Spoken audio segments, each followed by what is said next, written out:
So, be on the right side of the law. Ironically, we're going to kind of set the preamble really quickly right here for the legal aspect and compliance aspect of things. And then I think we're going to get into a meatier discussion about maybe some big picture issues.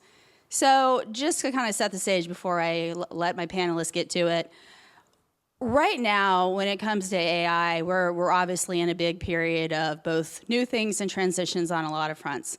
The truth is, both globally and domestically here in the US, there's not a ton of guidance out there for companies when it comes to AI. We've seen things come online in the international space in the past couple of years.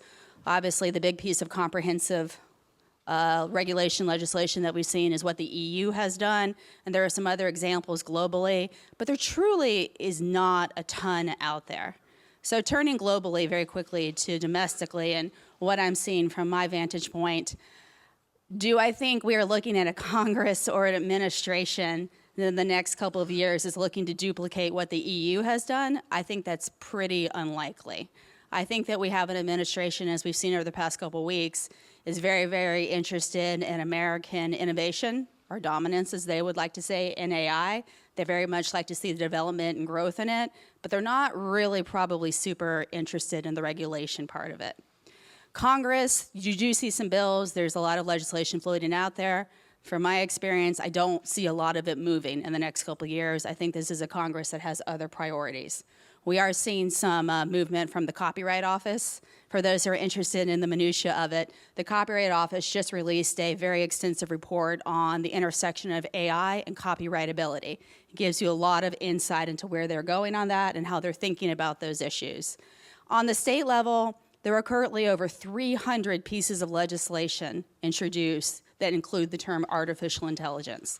They include a wide variety of topics. They include everything from transparency to environmental issues to very advertising specific issues.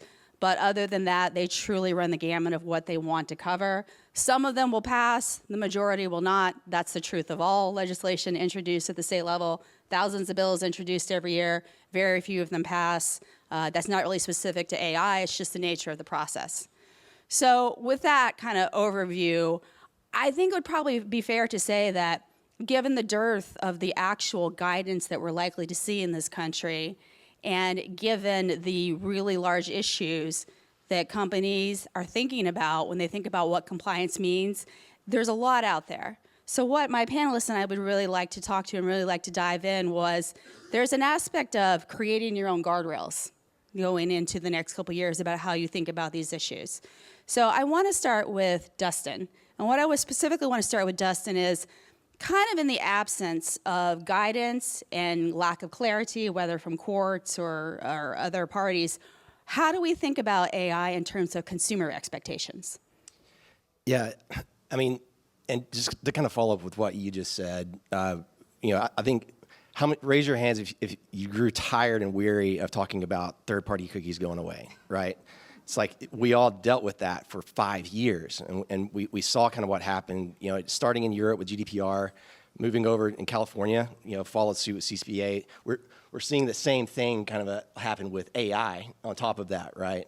And going state by state instead of a federal level law. So no certainty for sure.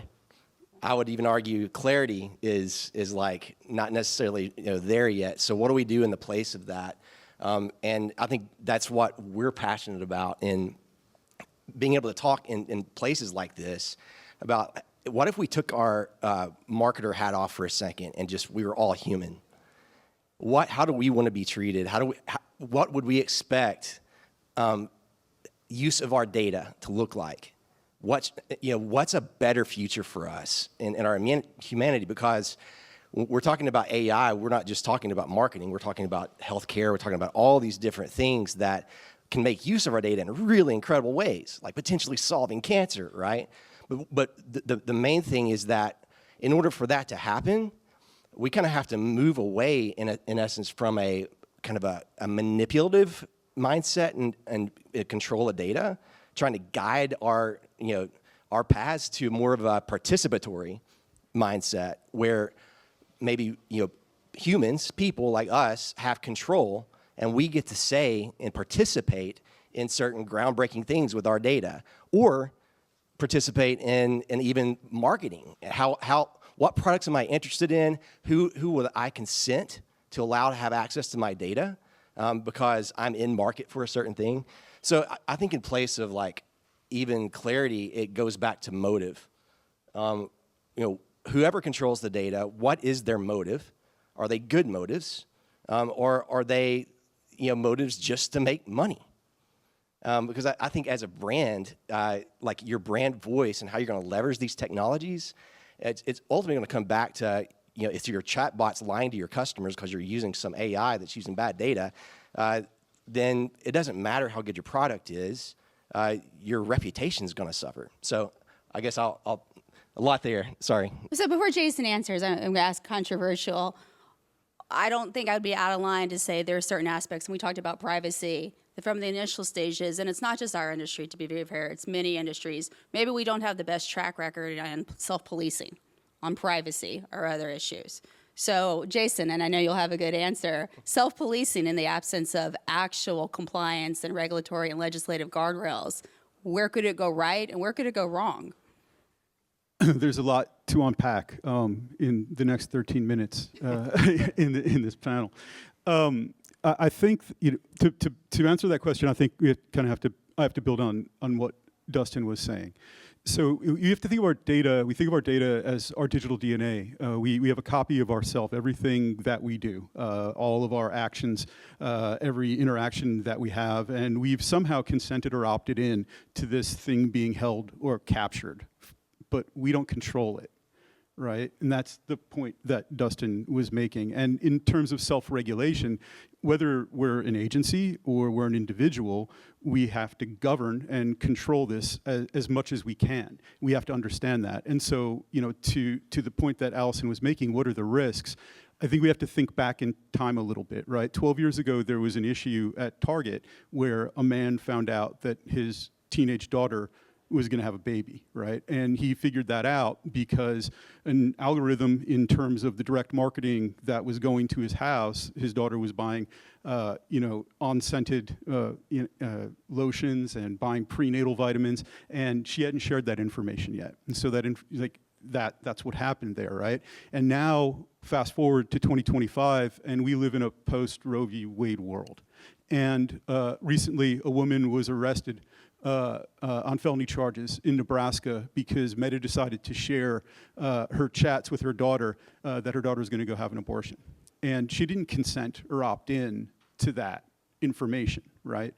And so the things that Dustin's talking about, and when we talk about saying, okay, well, we have a digital twin of ourselves that's sitting out in the world, that we've consented to this information being collected for long periods of time, whether it's grocery information or travel information or behavioral information, whatever it is. And now we have government agencies taking that data from data brokers, right? You don't need an arrest warrant to de-identify that data and do the same thing that all the marketers are doing in order to enforce policy. We need to be very, very, very cognizant of what we're agreeing to, what we're consenting to. Because as we abdicate control to the algorithms are taking this data. So we know that California's just passed legislation that goes into effect in 2026, where you have to be transparent with AI regarding the training data that goes into it. Well, the training data that went into the original model that these current models are being built on was pulled a long time ago. And the data that's being used now to train many of the models is synthetic data, right? So these models are being overfitted with synthetic data. And that synthetic data is being generated by those models themselves, so they might not even be, the data might not be applicable to the laws that have been legislated now because that could be trade secret information, right? So we're in a conundrum where our technology has surpassed our legislation and our morality, and we have to start to set up guardrails for ourselves, for our agencies, for our clients, and for our communities in ways that, kind of to what Dustin was saying, like how do we want to manage these things for ourselves? And how do we want to treat this information for ourselves? And we need to be very careful about what we're choosing to share and how we share it. Yeah, and so Jason just mentioned California, and California is one of the few states. It's basically, at this point, it's California and Colorado are basically your two states in this country who have, I would not even remotely call them comprehensive AA laws. I would probably call them the broadest in terms of transparency and some things like that. But because he mentioned California, I say this, and I say this from my perspective of almost 20 years in this space, I do not think that issues around AI are going to be given the same grace period that privacy was. I think the runway to companies getting this right is going to be far shorter. And I say that because I spend quite a lot of time talking to members of Congress, regulators, legislators at the state level, AG's office, and there is a common refrain I've probably heard in the past year and a half. I don't think embarrassment is the right word, but there is a strong sentiment on their behalf that we waited too long on privacy. We let companies go too long on privacy. We gave companies a lot of opportunity and it was abused. So we are going to be more aggressive on AI. And I think you are seeing that with some of the state AI legislation I reviewed recently. I will tell you there is a bit of a trend that, particularly around disclosure of use of generative AI, they're not saying there's a harm. They're not saying that there was necessarily something wrong. It starts from a premise of the sheer use of it is potentially a harm. That's a very dangerous place to start from, both for industry and I think for other reasons, for policy reasons, in terms of legislation. So while I think the runway is going to be a lot shorter on a lot of AI issues than it's going to be on privacy, in that interim period, I do think, and it's not just industry, I'm talking about a lot of different industries, there is an opportunity to shape this process via good actions. But the question is, how do you think about it, right? And that's the question Jason and Dustin and I were having. How do we sort of think about this in this absence of a lot of clear guidance? Because even once legislation's passed, it takes years to know what it means, right? You need clarifying actions, you need enforcement. Same with judicial. You have to have a lot of cases make their way through the judicial system. So if we think about as a company, how do I develop my own internal policies? We kind of talked about the concept a little bit like a layer cake, right? Like what are the layers that I need to think about when I think about how we do this? So maybe start with Dustin. Yeah, so I love the layer cake analogy, right? You have your regulations, you have your vendors who are like, whether it's OpenAI, the people building the models, you have the consumer, you have all these different parts of the layer, but I think the opportunity right now is to really focus on the data. I think that's like if you're keeping your eye on the ball, like in your sports, the ball here in AI is data. And the reason I say that is because, really, consent has already been, we've already talked about GDPR, the consumer privacy laws that are kind of, I think there's 20 states right now that have passed consumer privacy legislation. This ties back into AI, but like what you're doing with the data, how you handle the data, where are you placing the data? Are you sharing that data, or are you leveraging like clean room technologies, for instance? So I think infrastructure is starting to kind of catch up from you think about the snowflakes, the Databricks, places like that where data can sit at rest and you can share insights, but then you have to kind of go back to the source, right? Where did the data come from, and were you transparent in how you collected that data? And that's I think it's the dignity side of it where I feel like we have an opportunity right now, whether it's 2, 5, 10 years, until AI reaches a point where, like Jason said, it's starting to create all this synthetic data and taking control, and we go down this kind of manipulative path, right? So I think we have an opportunity to affect the layer cake by getting the data part right. So I'll disagree with Dustin. Yeah. So I think there's two cakes. I think there's a cake for models, and I think there's a cake for data. And I think they need to be treated slightly differently, right? And I think that we need to establish very clear boundaries in regards to ethics, in regards to consent, in regards to how we're going to manage through these things with both, right? And because when we try to attack this as a single cake, it becomes way too complex too quickly, and it's very difficult for us to back ourselves out of it. And if we get to a place where we know, like if anybody saw J.D. Vance yesterday at the AI Summit talking about exactly, what Alison was saying is that we are not going to be hyper-focused on regulation. We're going to be hyper-focused on innovation. And there's going to have to be guardrails. And the only way that we're going to get to innovation is if we get to a standard architecture for these models. Like everybody's got to be building against some kind of critical mass in the context of the infrastructure in order to kind of get to velocity with these things. So I think again, for an individual level, on an agency level, a community level, we need to kind of look at these two things, bifurcate them, and develop policies, rules, and ethical guidelines around each of them. So this has gone by so quickly. I know we're sort of winding down on time here. I want to ask, though, I mean, in my conversations that I have, the fears that, legislators and regulators tend to have around AI is squarely focused on job displacement right now. I mean, there's no question. That's the number one issue I hear when I talk to them. But putting aside that issue for a second, I would ask you both in the context of advertising, because I am seeing quite a bit of legislation being introduced requiring disclosure. Back to my earlier statement about there seems to be this thought process that just the use is in and of itself a harm, right? Now, I don't have a great answer. I have some theories, but I don't have a great answer on where that necessarily comes from. I would ask you both, in the context of advertising, what do you think, from a consumer's point of view right now, you would say is either the greatest harm or the greatest hope? Okay, man, that's deep. Greatest harm is something that we've already experienced, that's already been in place with AI. We've all kind of seen the social dilemma, some causation that can happen when, like culturally, we're not really thinking about the effect, that the global impact of spending, where we spend our time. Because if an algorithm, again, is tuned to you buying things, well, in order to buy things, obviously an algorithm is going to say, stay here longer. So scroll through that feed, right? Spend more time here. So I think for me, the kind of dystopic potential side of that, the negative thing would be to keep going down this path and to have one algorithm that's tuned to one thing. When I think there's opportunity, like I think that on the other side, the opportunity is to maybe create other algorithms, other models that aren't tuned to just buying stuff. I think tuned to, real relationships, things that make you laugh, things that make you, learn about culture and things like that. So that's my short answer. It's a very difficult question to answer, right?